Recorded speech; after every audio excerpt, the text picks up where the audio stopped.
mengucapkan terima kasih atas kata sambutannya. Kaum muslimin dan muslimat yang berbahagia.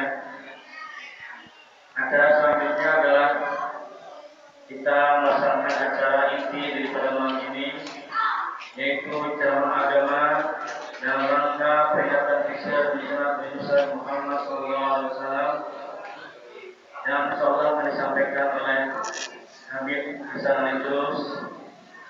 Kepada beliau kita persilakan.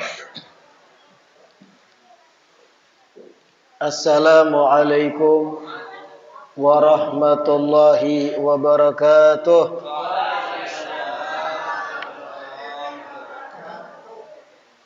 Alhamdulillah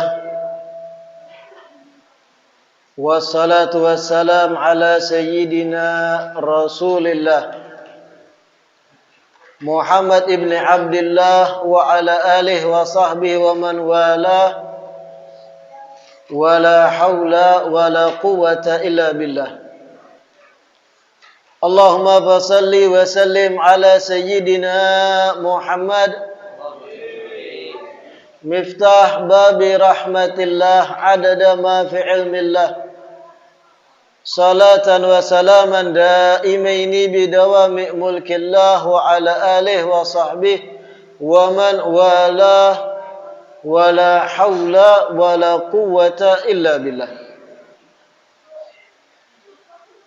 Alhamdulillah, segala puji semata dan senantiasa terhatur kehadirat Allah yang melimpahkan nikmat sehat, nikmat afiat, nikmat panjang umur kepada kita seberataan sehingga di malam 2 Rajab ini berkumpul di musalla Darul Ansar ini sama-sama menghadiri acara mulia, acara yang insya Allah penuh dengan keberkahan dan kebaikan, yaitu peringatan Al-Isra wal Mi'raj Nabi Agung, Nabi besar, Nabi kita Muhammad sallallahu alaihi wasallam, dan sekaligus haul Tuan Guru Kiai Haji Zaini bin Abdul Ghani, salah seorang tokoh besar ulama di Provinsi Kalimantan Selatan yang kita cintai ini. Dikarenakan acara kita malam hari ini mencakup 2 kegiatan, yang terutama dan terbesar adalah peringatan Al-Isra dan Al-Mi'raj, dan yang kedua haul Tuan Guru Kiai Haji Zaini bin Abdul Ghani, maka tausiah dan pembahasan kita berkaitan dan berkenaan tentang 2 hal ini. Yang pertama, Al-Isra wal Mi'raj Nabi besar kita Muhammad sallallahu alaihi wasallam. Di dalam Al-Qur'an Allah Subhanahu wa taala berfirman, Subhanalladzi asra bi'abdihi lailan minal masjidil haram ilal masjidil aqsa alladzi barakna haulahu linuriyahu min ayatina innahu huwas samiul basir. Yang artinya Subhanalladzi asra bi'abdihi laila. Maha suci Allah yang telah menjalankan hambanya di malam hari di sedikit waktu malam. Lailan li tab'id. Maha suci Allah yang telah menjalankan hambanya di sedikit waktu malam. Minal masjidil harami ilal masjidil aqsa, dari masjidil haram Makkah ilal masjidil aqsa, kepada masjid yang ujung yaitu Baitul Maqdis di Palestina. Alladzi barakna haulahu, yang dimana di seputaran, di kisaran daripada Masjidil Aqsa telah kami beri akan keberkahan. Linuriyahu min ayatina, yang mana tujuan Isra itu untuk kami tunjukkan, kami tampaikan pada baginda Nabi Muhammad min ayatina, dari kebesaran-kebesaran kami, ayat-ayat kami. Innahu huwas sami'ul basir, sesungguhnya dia maha mendengar lagi maha melihat. Ulama sejarah mengatakan kejadian Al-Isra dan Al-Mi'raj terjadi di bulan Rajab. Lebih tepatnya 27 Rajab. Yang mana dari ayat tadi banyak pelajaran penting bagi kita umat Islam. Kalau direnungkan ayat yang menceritakan tentang Isra tadi, banyak benar pelajaran yang kawa dipetik. Yang pertama, ayat tadi diawali dengan Allah memuji akan zatnya sendiri. Subhanalladzi, maha suci Allah. Alladzi, yang telah menjalankan hambanya di sedikit waktu malam. Ulama mengatakan ketika Allah mengawali ayat ini dengan tasbih, ucapan subhana, menandakan ayat ini yang diceritakan di dalamnya hal yang menakjubkan, bahkan tidak bisa dianalisa dengan akal manusia yang terbatas. Sesuatu yang menakjubkan di luar dari kebiasaan normal, khariqul adah, yang otak kita ini kadang mampu menganalisa rinciannya. Sehingga Allah pun mengisyaratkan dengan subhana, maha suci Allah. Ini berkaitan dengan kehendak dan iradah serta kudrahnya Allah. Menjalankan Nabi Muhammad di sedikit waktu malam dari Mekah menuju Baitul Maqdis, Palestina. Yang apabila zaman sekarang kita coba menganalisa jarak Mekah ke Palestina itu, ambil tarik lurus aja garis, itu ribuan kilometer.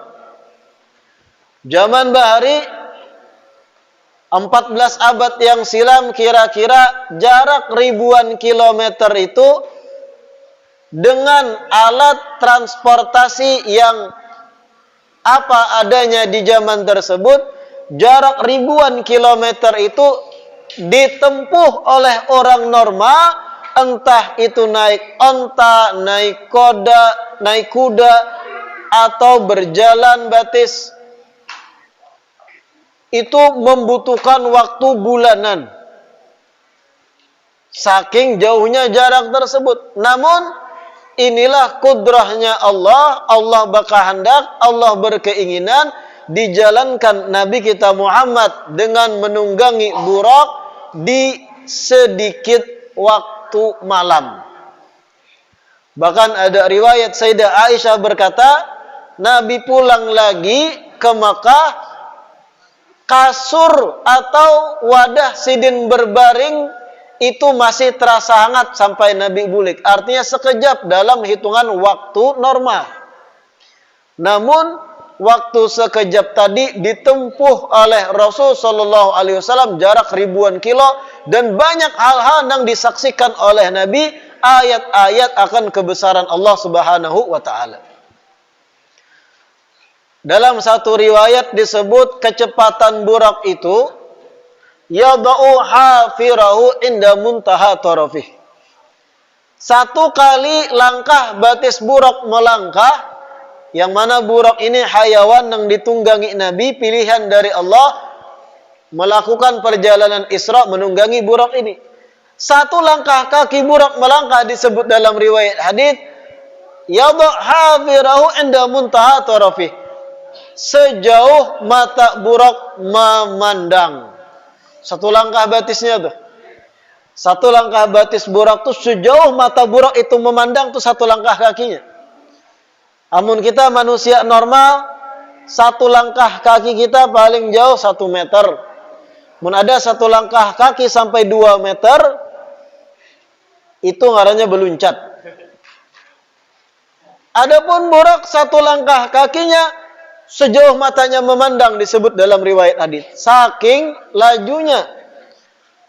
Intinya itu di luar daripada kemampuan analisa otak kita.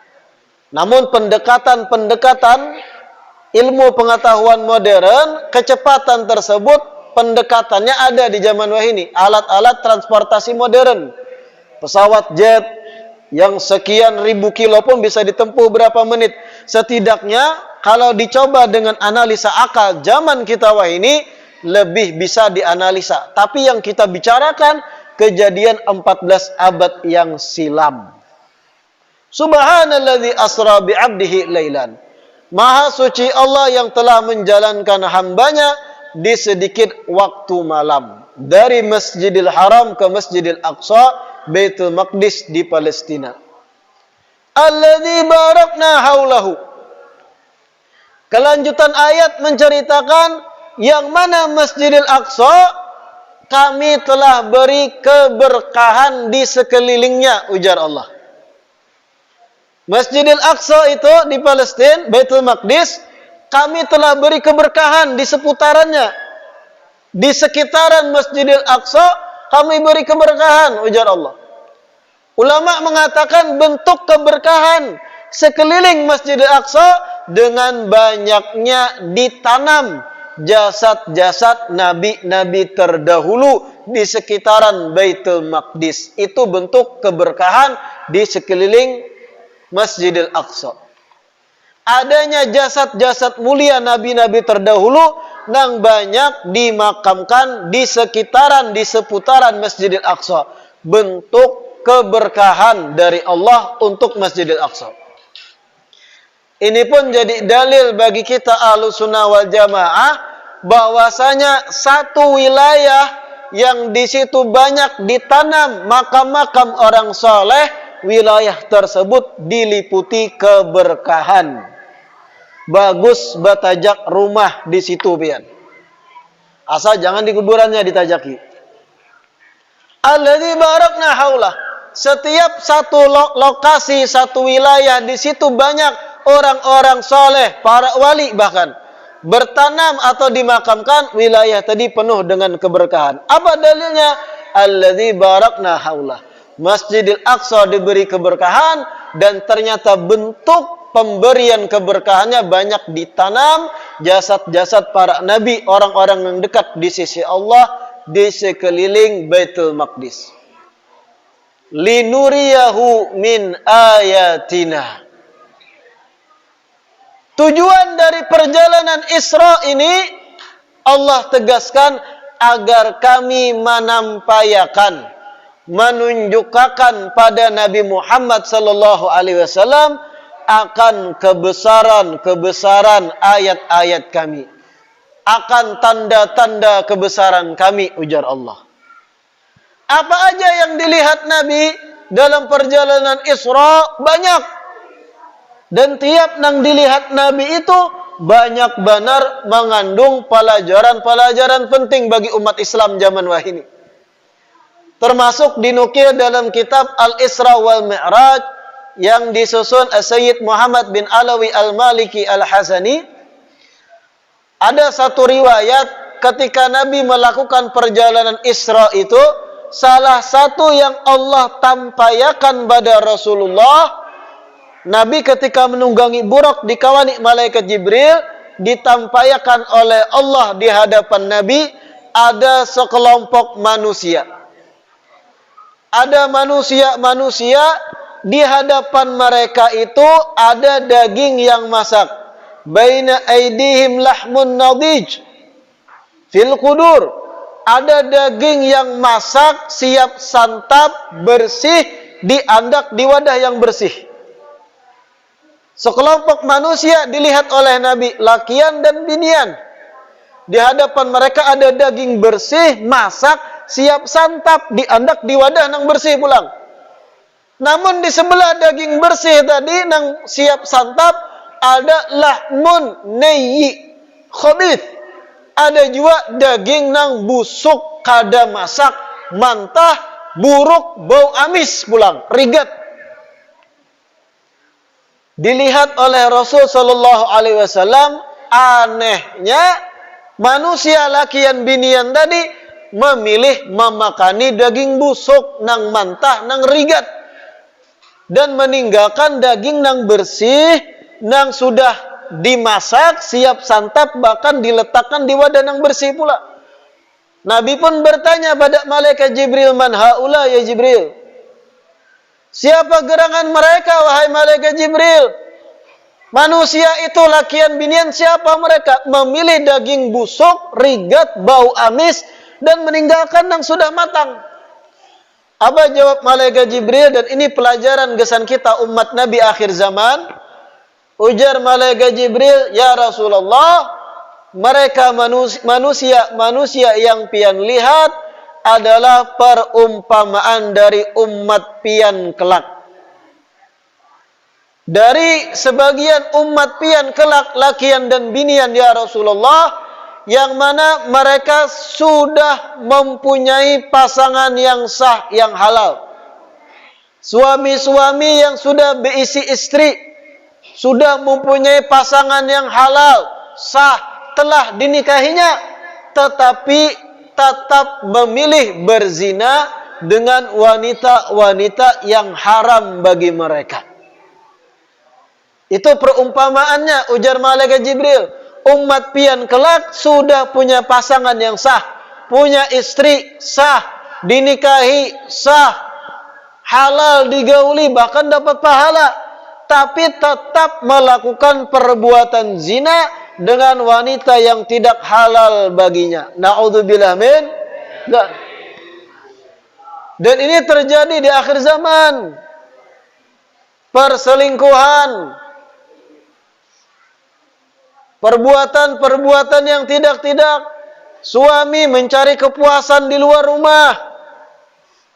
Suami sudah punya istri yang sah dan halal, masih mencari kepuasan yang sifatnya haram di luar rumah. Begitu pula ujar malaikat Jibril, kaum wanita dari umat pian yang sudah mempunyai pasangan yang halal, suami yang sah, suami yang sudah menikahinya secara sah, tapi tetap mereka para istri tersebut melakukan perbuatan zina dengan laki-laki lain yang bukan pasangan halal, bukan suaminya. Na'udzubillah min. Dan ini kira-kira terjadi kada di akhir zaman? Terjadi sama. Berapa banyak para istri zaman akhir ini, suaminya kerja, suaminya begawi, sekian hari ditambang, sang istri di rumah pacaran dengan mantannya. Sang istri di rumah berbuat serong, berkomunikasi dengan lelakian yang kada halal baginya. Diawali dengan chatting di medsos, Facebook, DM Instagram. Lalu setelah ada komunikasi via chatting, telepon-teleponan, sharing nomor pribadi, lalu ketemuan, terjadilah zina. Na'udzubillah min. Suami berhirang belatak ditambang becari nafkah. 3 hari ditambang, nang istri di rumah main handphone, komunikasi intens dengan lakian yang kada mahramnya, lalu timbul rasa sayang, zina terjadi ujung-ujungnya. Makanya para suami, perhatikan medsos istri-istri antum.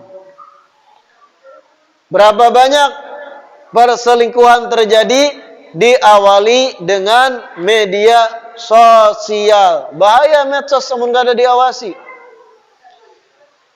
Bahaya Facebook, Instagram kalau kada dipantau. Terkadang Si perempuannya yang sedikit nakal mengetik status lagi kesepian nih, pakai emoticon sedih pulang. Tahu lah emoticon kan? Lagi kesepian nih. Ketika seorang perempuan mengolah status yang sifatnya memancing gaya itu, jangan heran buaya berdatangan. Ada balas komentar, emangnya kamu lagi ditinggal suami ya? Ada yang komen lagi, Assalamualaikum ukhti, kasihan kamu. Ini buaya buku piah gitu. Modus. Ternyata ada mantan di SMA umpat komen, kamu bukannya Ratna, kawan aku di sekolah dulu. Akhirnya terjadilah DM-DM-an. Terjadilah messenger-messengeran. Saling ingat-ingat masa lalu, CLBK. Cinta lama bersemi kembali, suami behirang belatat menghirup udara tambang, nang bini selingkuh. Naudzubillah min. Dan ini ketika Nabi Isra sudah diberi tanda-tandanya oleh Allah bakal terjadi dari umat Nabi gaya itu. Di antara mereka di hadapannya ada daging nang masak, sudah bersih, masak siap santap, tetap memilih daging busuk, amis nang kotor. Perumpamaan dari umat Nabi, mereka nang sudah punya pasangan halal tapi tetap memilih berzina dengan laki-laki atau perempuan yang tidak halal baginya. Naudzubillah min. Dan banyak lagi yang dilihat oleh Nabi perjalanan Isra itu. Ada dilihat Nabi sekelompok manusia yang mana adfaruhum min nuhas. Kuku-kuku mereka terbuat dari tembaga. Yakhmusuna biha wujuhahum wa sudurahum. Dengan kuku yang tajam dari tembaga tadi mencabik-cabik dada dan wajah mereka seorang. Dilihat oleh Nabi, siapa mereka wahai Jibril? Dijawab oleh malaikat Jibril, mereka perumpamaan dari umat pian ya Rasulullah, yaqauna fi a'radin nas. Yang ketujuh, memandirakan orang lain atau menggibahi orang lain. Memandir kejelekan orang ketika orang yang ada di tempat. Ngerumpi, menggosip, menggibah. Itu karena hari kiamat kuku-kuku mereka terbuat dari nuhas atau tembaga yang tajam, mencabik wajah dan dada mereka seorang. Sampai meninggal, hidup lagi, dikembalikan normal, dicabik pulang dan terus terulang. Naudzubillah min. Makanya jangan biasakan ketujuh memandirakan kejelekan orang lain. Bahaya dosanya singganalan. Bahkan ada riwayat menyebutkan dosa memandir kejelekan orang ketika orangnya kededa itu lebih dahsyat 30 kali lipat dari dosa berzina. Zina itu dosa besar dah. 30 kali lipat dari dosa zina, dahsyatnya dosa menggibah orang lain, membicarakan orang. Makanya jangan biasakan duduk-duduk berpandir-pandir kalawasan, ujung-ujungnya bisa memandir orang. Terkadang kan ada ibu-ibu biasanya, mohon maaf, amun lakian katujuh berpandiran, bebuih muntung, itu suruh bedastar lakian gitu. Lagi duduk-duduk kan 5 menit pertama oke lah, kadang topik pembicaraan bagus. 5 menit pertama nih. Apa yang dipendarkan bagus? Ibu-ibu lagi duduk ngobrol. 5 menit pertama yang dibicarakan ceramah Habib Hasan semalam isinya sekian-sekian. Oh bagus 5 menit pertama. 5 menit kedua ganti topik, habis dah 5 menit tadi. Apa yang dibicarakan 5 menit kedua? Resep masakan. Oke, masih bagus, normal. 5 menit ketiga, 15 menit lagi ngerumpi, ganti topik lagi apa? Kisah iwak larang di pasar. 5 menit keempat mulai habis topik pembicaraan. Ada seikung mulai memancing. Pian tahulah, diawali ke itu biasanya. pian tahulah bahwasanya Acil Enor cerai lawan lakinya. Mulai dah tu. Habis topik pembicaraan. Gara-gara kalalawasan ngerumpi duduk. Kada disudahi. Seikung memancing. Memulai memandirkan rumah tangga orang. Yang lain langsung menyambut dan menambahi akan pembicaraan. Oh cerai kah? Seikung. Cucu kai bakalah yang terus aku dengar. Jer Seikung menyahut pulang, cucu kai anaknya kada terurus lagi. Seikung pulang menyahut lundu nang lain. Cucu kai ayamnya kada temakani jer. Seikung menyahut pulang, cucu kai kucingnya serantang seruntung mencari makan kada lagi dimakan di rumah. Sarumahan digibah jadinya. Ayamnya digibah, kucingnya digibah, anaknya digibah, kondisi rumahnya dipandirakan. Na'udzubillah min. Dan ini di zaman ketika Nabi Isra ditampayakan pada Nabi oleh Allah. Umat pian kelak banyak nang katuju memandirakan kejelekan orang lah. Jangan dimulai. Memang terkadang orang yang sudah terbiasa pamuntungannya memandirakan orang, asa hari aja kada memandirakan orang, rasa kada makan, kada minum 3 hari. Harus mandirakan orang. Karena jadi kebiasaan. Na'udzubillah min. Amun ada nang kaya itu, sudahi, jangan lagi. Sayyidina Abu Bakar As-Siddiq, saking tahunya sidin bahayanya lidah, sengaja sidin maandak batu di lidah sidin dikapit muntung. Sekira apa? Kada sambarangan tapandir hal-hal nang kada-kada. Mulutmu harimaumu dalam pepatah disebut. Dan banyak hal lagi yang dilihat Nabi dalam perjalanan Isra. Singkat cerita, sampailah Nabi ke Baitul Maqdis. Burak diikat oleh Nabi, Nabi masuk ke dalam Baitul Maqdis, disebut oleh ulama, disitulah arwah para nabi, para anbiya dikumpulkan oleh Allah, dan Nabi mengimami para nabi yang lain untuk sholat. Setelahnya barulah terjadi peristiwa Mi'raj. Mi'raj adalah satu kata yang mewakili perjalanan Nabi dari Baitul Maqdis menembus 7 lapisan langit sampai As-Sidratul Muntaha dan berdialog berbicara dengan Rabbul Izzah Allah Subhanahu wa taala. Itu Mi'raj. Isra perjalanan dari Makkah ke Baitul Maqdis, Mi'raj dari Baitul Maqdis menembus 7 lapisan langit sampai As-Sidratul Muntaha.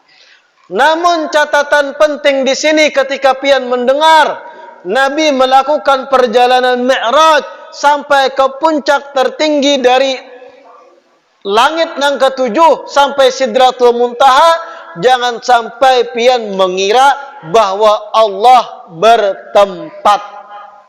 Karena itu bukan akidah kita Ahlus Sunnah wal Jamaah.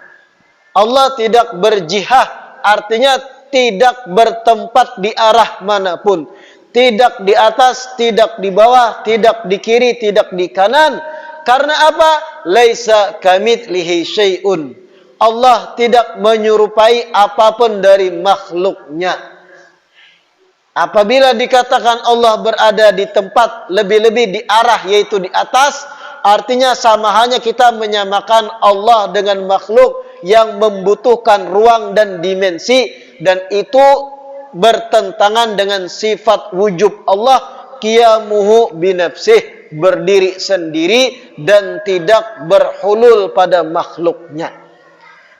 Di dalam kitab An-Nawadir karangan Imam Al-Qalyubi dikisahkan, dahulu kala ada orang datang kepada Imamul Haramain, mengadu pada Imamul Haramain tentang banyaknya hutang. Ujar Imamul Haramain, kami siap membantu membayari hutang pian, tapi sedikit jelaskan tentang keilmuan. Lalu Imam Haramain melontarkan satu pertanyaan pada orang yang terlilit hutang. Apakah Allah Ta'ala bertempat di satu arah? Ujar orang terlilit hutang, tidak, Allah tidak bertempat di arah manapun dan di tempat manapun. Lalu ujar Imam Haramain, apa dalilmu? Apa dalil dalam hadis bahwa Allah tidak bertempat? Ujar orang terlilit hutang, dalilnya Rasulullah pernah bersabda, la tufaddiluni wa Yunus ibnu Matta. Jangan engkau anggap aku lebih dibandingkan Nabi Yunus. Maksudnya apa? Dijelaskan oleh orang tersebut, maksudnya ketika Nabi Yunus berada di dalam perut ikan Nun, di dalam lautan yang dalam, jangan engkau anggap ia jauh dari Allah dibandingkan Nabi ketika sampai As-Sidratul Muntaha dan berbicara kepada Allah.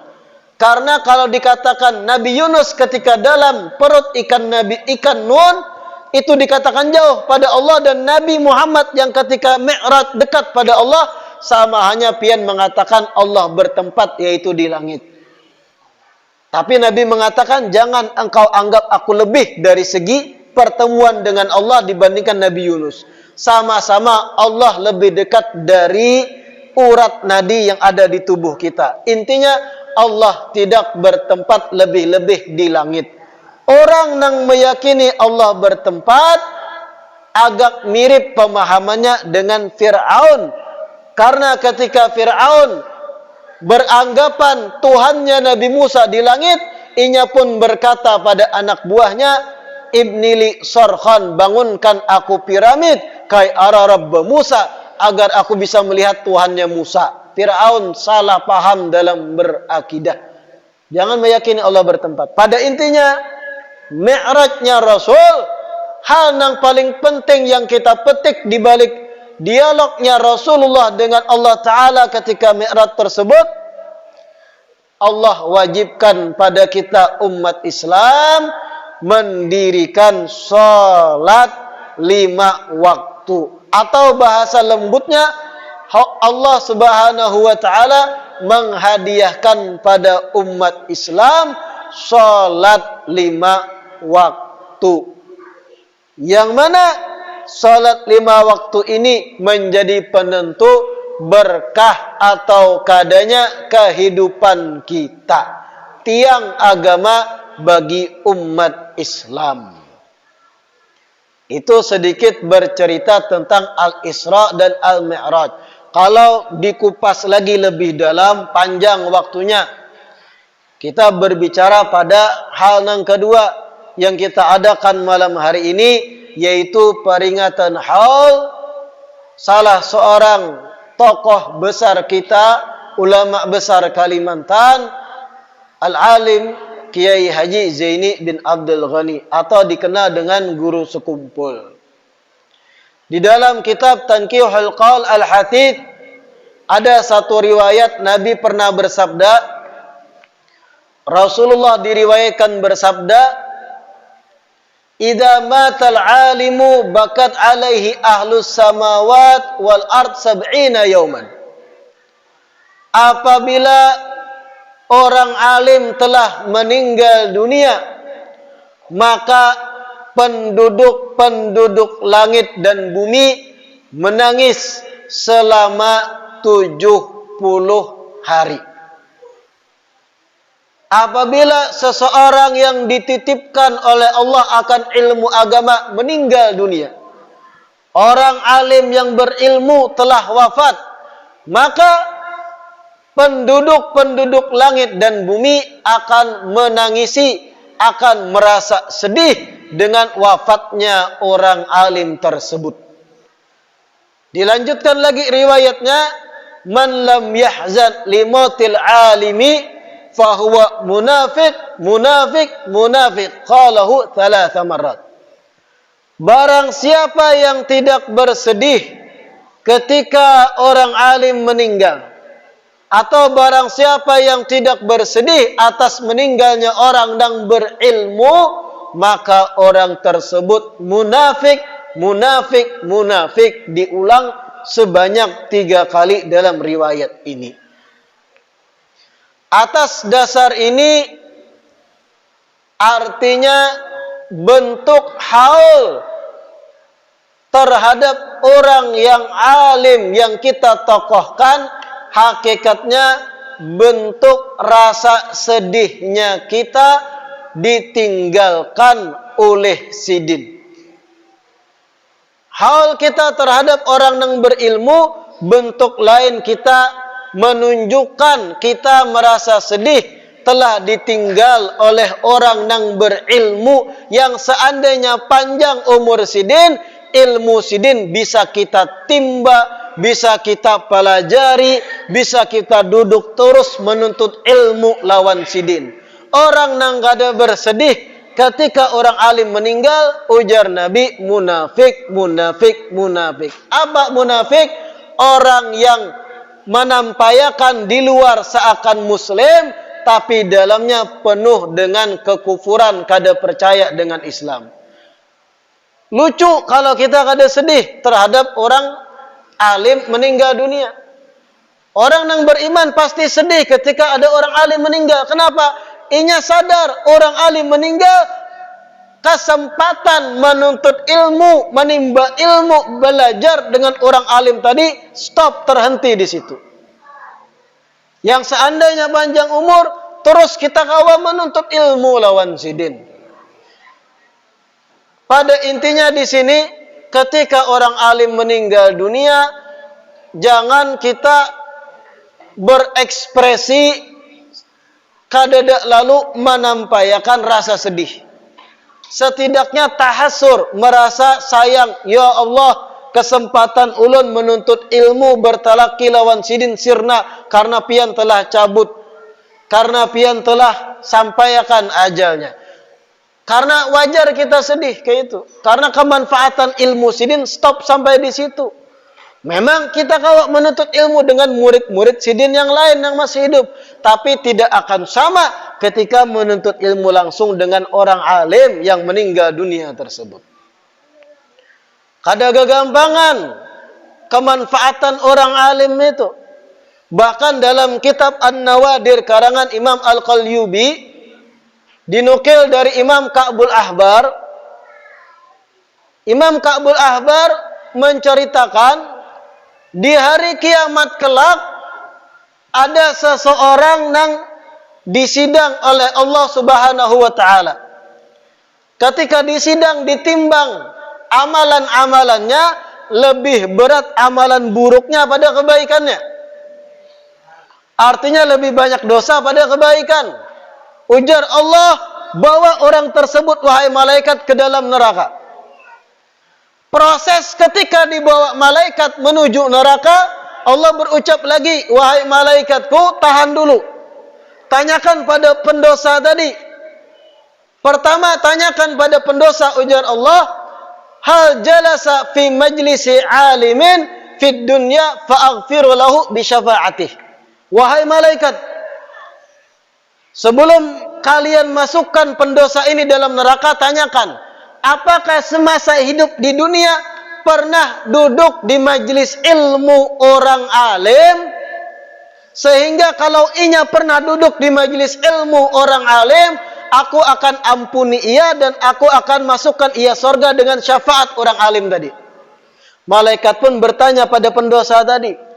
Dijawab oleh pendosa, la, saya semasa di dunia, ujar si pendosa, kada pernah duduk di majelis orang berilmu, kada pernah duduk di kegiatan majelis taklim orang alim. Bebulik melapor pulang malaikat, ya Allah, pian lebih tahu apa yang dijawab si pendosa.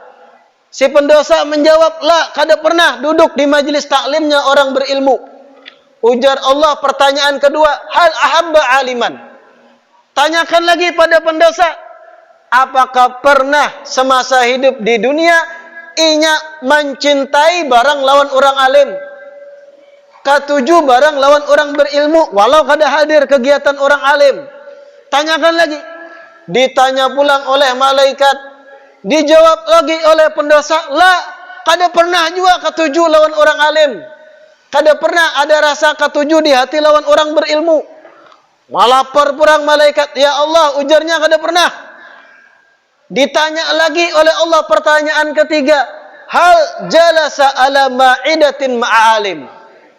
Apakah si pendosa tadi semasa di dunia pernah duduk di jamuan makan nang di jamuan makan tadi ada orang alim sama-sama makan lawan inya. Duduk tak umbai, pernahkah contohnya di rumah makan lawan orang alim? Ditakuni malaikat, lah kada pernah juga. Rupanya wangal benar orang ni. Kada pernah juga tak umbai makan lawan orang berilmu.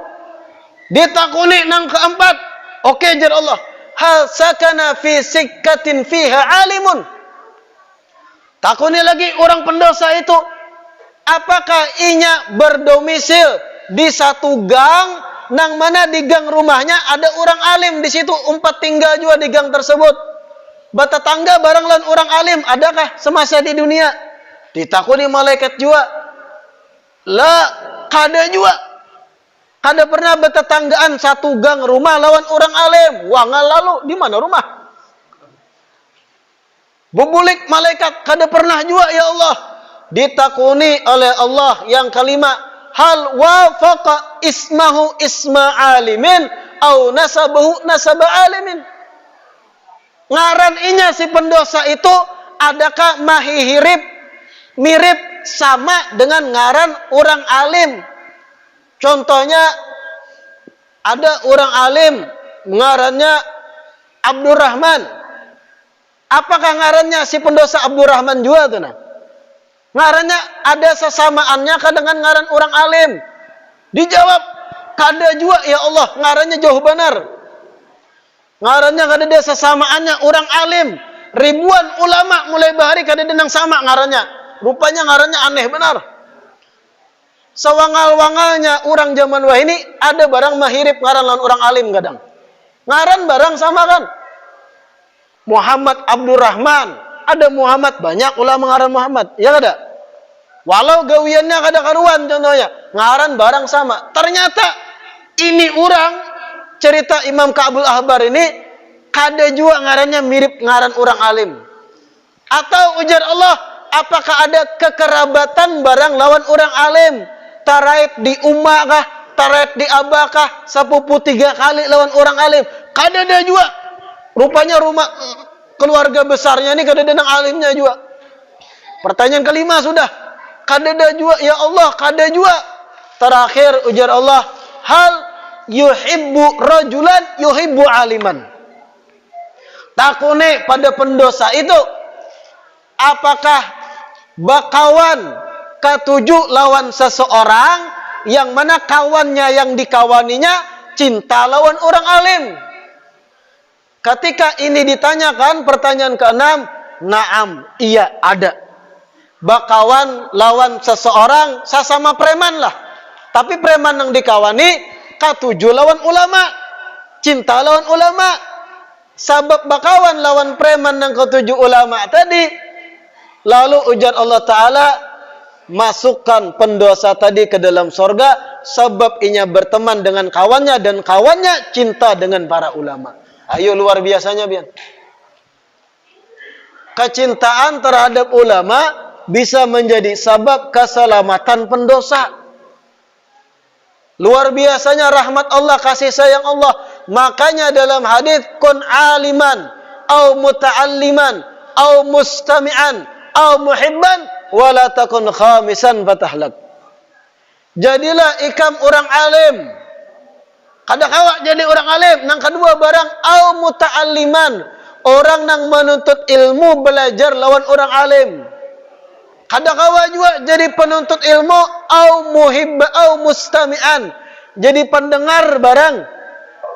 Kada kawa jadi pendengar au muhibban, keempat jadi pecinta orang alim barang. Wala takun khamisan, jangan jadi orang nang kelima nang benci dengan orang alim, fatahlak, ikam akan binasa dalam riwayat ini. Artinya mudah-mudahan Allah anugerahkan pada kita mahabbah, rasa cinta terhadap para ulama, orang-orang alim. Kalaupun kita nakal, kalaupun kita wangal, dugal, gawian kada karuan, setidaknya isi hati mahabbah, cinta ketujuh dengan ulama, ketujuh dengan orang alim. Mudah-mudahan modal cinta kita Allah salamatakan di akhirat.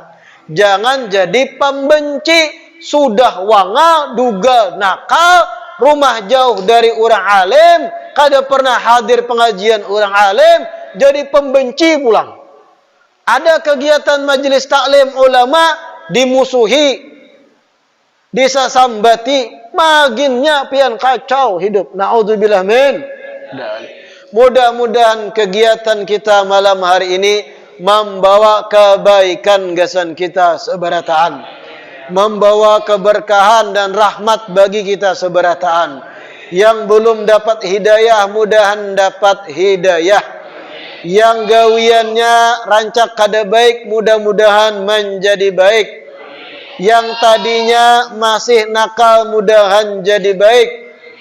Yang tadinya sudah baik, tambah baik lagi. Amin ya rabbal alamin. Wabillahi taufiq wal hidayah, tsumma ridha wal inayah. Mohon maaf apabila dalam penyampaian ulun ada kata-kata yang mungkin kurang nyaman didengar oleh buan pian seberataan, mohon dibukakan pintu maaf nang sebesar-besarnya. Wassalamualaikum warahmatullahi wabarakatuh.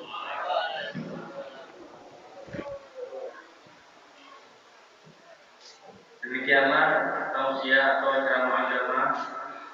Kepada beliau kita ucapkan terima kasih. Semoga apa yang beliau sampaikan dapat kita pahami dan dapat kita amalkan dalam kehidupan sehari-hari. Kaum muslimin dan muslimat rahimakumullah, acara selanjutnya adalah doa. Dalam hal ini kami mohon kepada yang mulia Habib untuk doanya. Beliau silakan.